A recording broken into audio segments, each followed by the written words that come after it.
Alright, I promised to make a video about how to resharpen a self-feed bit. This is this 50mm or 2-inch self-feed bit that I have been using in various drill reviews, and it's kind of punished. Hit a couple nails, and you can see the reflections, the tops of these circumferential teeth are also getting dull. These are expensive bits, but they are the professional bits. Versus hole saws. Hole saws have, can be used in metal and thin materials. These are made for deep holes in wood and can drill a lot of holes real fast and be resharpened, where hole saws nowhere near as fast as these, and you'll get nowhere near. Even carbide tipped hole saws would have a hard time keeping up with something like this, especially with resharpenings. Anyway, you do have to remove the center bit, and this is certainly something that can be done with a file. These teeth here, you don't have to get all the way into the root. You can actually see that there's a little flat section here, so you'd actually just be sharpening this edge here, so forth. How these work is that these actual teeth go around, and kind of like a hole saw, they kind of pre-cut the circumference of the hole, and then this place, or this chip lifter, this big tooth, on large self-feed bits, there's even two of them.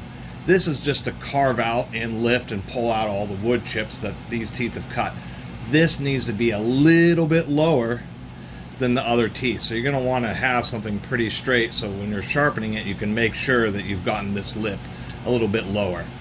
This can be done on a bench grinder, except for this, because this is a more than 90-degree angle. If you have some dings like this, you're going to have to come in there with a file at least to get this surface going, if you don't have something like a belt grinder like this. These are the center beehive screws. These are the self-feed part, and they often get jammed. Somebody has done a little bit of butchery to this already, particularly that right there. Maybe they're having trouble with it spinning, not realizing that you do want to try to align it with the flat. Anyway, the advantage of a belt grinder in this situation is this open section of belt. Really, one of the things that sets these apart from everything else. So I'm going to get in here and use this and just touch up this edge, because I can get it in that special angle here. I'm going pretty slow. In this case, only 1200 RPM, and I'm just being careful to pay attention to my angle here.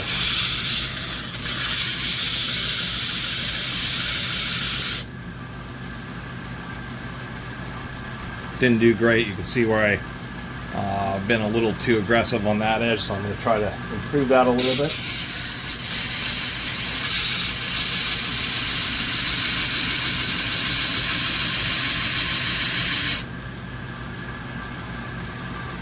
Now, these don't have to be perfect. These aren't wood chisels.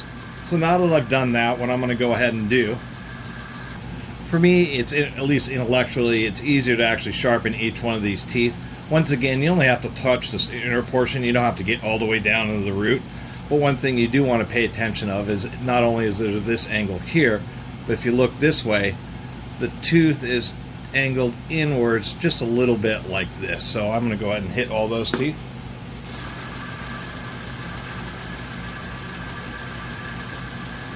Get the angle that I need.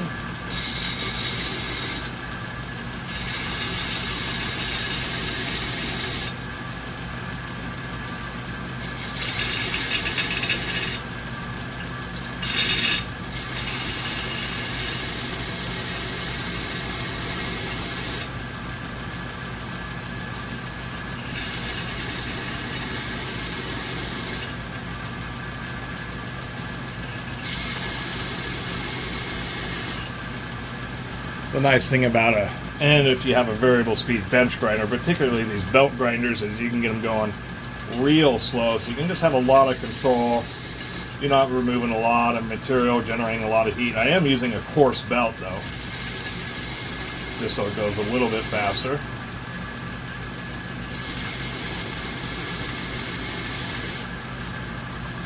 And just like so, what we have is some pretty nice sharp, no, that one's pretty good. We have some nice, real sharp teeth going around here now. I can just see a little glint of light. I could probably improve that edge a little bit.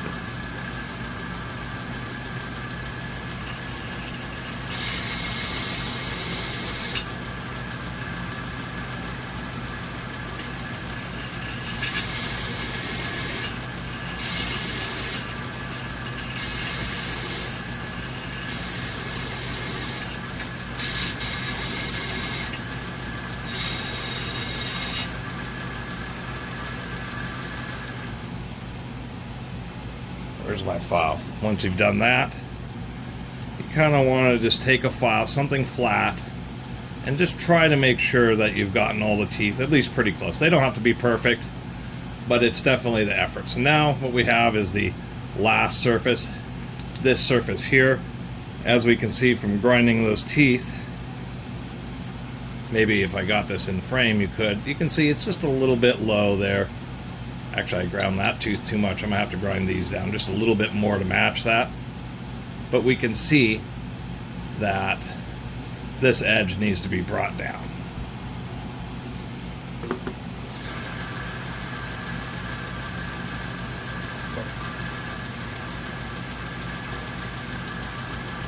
It's a little funky. It's a little easier to do it for me right on this little flat section here.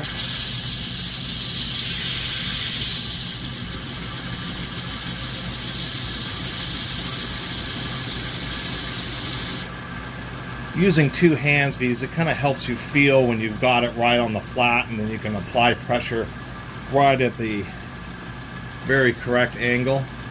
Now you can see with the chips from hitting the nail, I would have to remove actually quite a bit of material in order to get this all the little notches out, but it's not such a big deal because it's a wood cutting bit. It doesn't have to be, once again, perfect like a wood chisel. It takes a little bit longer because this is a wider surface. You can see I just have a sliver of light under there. Maybe cut it back just a little bit more. Surprisingly enough, or unsurprisingly, this large surface here and its proximity to this tooth, it takes a minute. It'll probably take you as long to sharpen this edge. You even have like a little bit of a burr worked up. Take you as long to do this edge as it will to do the rest of the teeth. But let's see how this runs. Here's a final look at my butchery. Practice makes perfect, and surprisingly enough, bigger bits are easier to sharpen just because you have a lot more space to work with. The smaller the self-feed bit, and I think 1 3/8 or what is that, like 30 or 32 millimeters is about as small as this style of bit gets. Then you just use a spade bit or something else.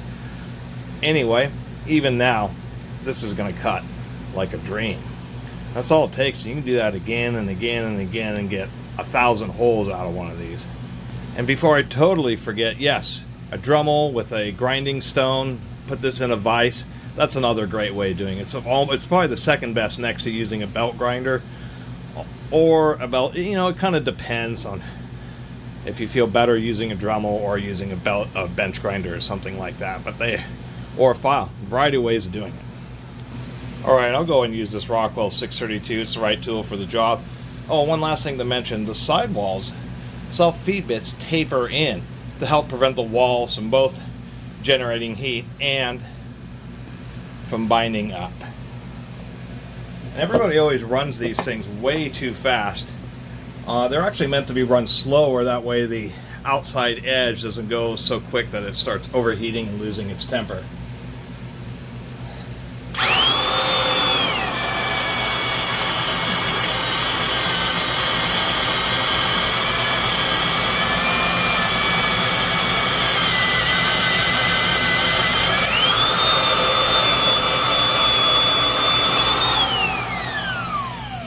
And that's exactly how a nice sharp self-feed bit should work. Just goes right down through the hole.